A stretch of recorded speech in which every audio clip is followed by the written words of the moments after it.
డ్వాక్రా రుణాల మాఫీ పాపం అక్క చెల్లెమ్మలందరూ కూడా రుణమాఫీ అవుతుందంటే ఆ రోజుకి ఇంచుమించు 21,500 కోట్లు ఉండగా ఒక్క రూపాయి అన్న దాంట్లో ఒక్క రూపాయి. బెల్ట్ షాపులు రద్దు అన్నారు, విచ్చలవిడిగా బెల్ట్ షాపులు, అప్పుడు బెల్ట్ షాపులే ఇప్పుడు బెల్ట్ షాపులే, అదొక పెద్ద పరిశ్రమ అయిపోయిందనమాట. ఇంటికి ఒక ఉద్యోగము, ఒకరికన్నా వచ్చిందా ఇంటికి ఒక ఉద్యోగం పోయిన 5 ఏళ్లలో.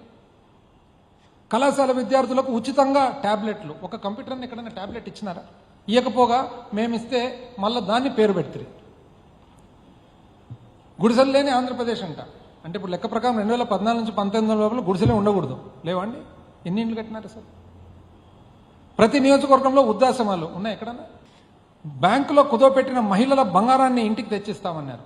ఒక్కరిదన్నా ఆంధ్ర రాష్ట్రం ఒక్కరు బంగారం అని వచ్చిందా? వాపస్ బంగారం ఆకుండా మళ్ళీ ఇత్తడని వచ్చిందా? కనీసం కాపులకు 5 ఏళ్లలో 5,000 కోట్లు ఇస్తామన్నారు 2014-19 మధ్యలో. మొత్తం ఇచ్చినది 1,340 కోట్లు.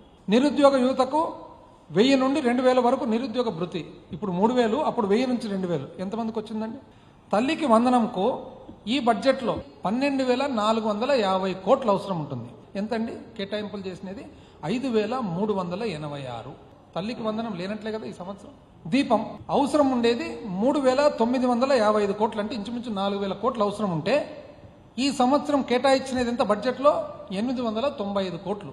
ఆడబిడ్డ నిధి 37,313 కోట్లు అవసరం ఉంటుంది. ఈ సంవత్సరం ఏమి ఒక్క రూపాయి కూడా కేటాయించలేదు. అన్నదాత సుఖీభవ 10,706 కోట్లు అవసరం ఉంటుంది వీళ్ళకి అందాజుగా, కానీ 1000 కోట్లు బడ్జెట్లో కేటాయింపు. ఫ్రీ బస్సు అందాజుగా 2,500 కోట్లు అవసరం ఉంటుంది సంవత్సరానికి అందాజుగా, ఈ సంవత్సరం కేటాయింపే లేదు. యువగలం అంటే ప్రతి నిరుద్యోగికి 3,000 రూపాయలు నెలకు కదా, అందాజుగా 7,200 కోట్లు అవసరం ఉంటుంది, ఒక్క రూపాయి కేటాయింపు లేదు. వెల్ఫేర్ పెన్షన్స్ ఏజ్ రిడక్షన్ అని 12,900 కోట్లు అవసరం ఉంటుంది, కేటాయింపే లేదు. 2018-19 ఆంధ్ర రాష్ట్రంలో తలసరి ఆదాయము 1,54,031 రూపాయలు, అంటే 1,54,000 రూపాయలు ఉండగా భారతదేశంలో 18వ స్థానంలో ఉన్నాం. మాకు విజన్ లేదు కదండి.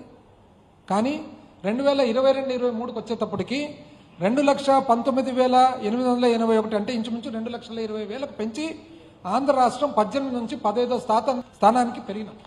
ఇండస్ట్రీ జీవీఏ 2018-19కి మైనింగు, మ్యానుఫ్యాక్చరింగు, ఎలక్ట్రిసిటీ, కన్స్ట్రక్షన్ అన్ని కలిపితే 1,88,601 కోటి. మాది 3,41,485 కోట్లు. అంటే 2013-14 నుంచి 2018-19 నాటికి ఏ శాతం పెరిగిందని వాళ్ళ చూస్తే 11.92% పెరిగింది.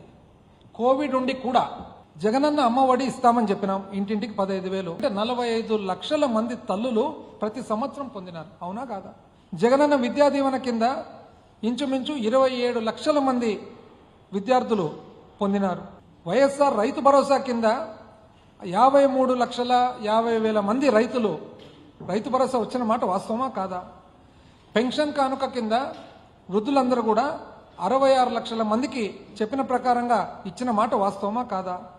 చేయూత కింద 26,40,000 మంది, అంటే ఇంచుమించు 26,50,000 మంది మహిళలకు చేయూత కింద సంవత్సరము 18,500 మాదిరిగా 75,000 4 సంవత్సరాలు ఇచ్చిన మాట వాస్తవమా కాదా?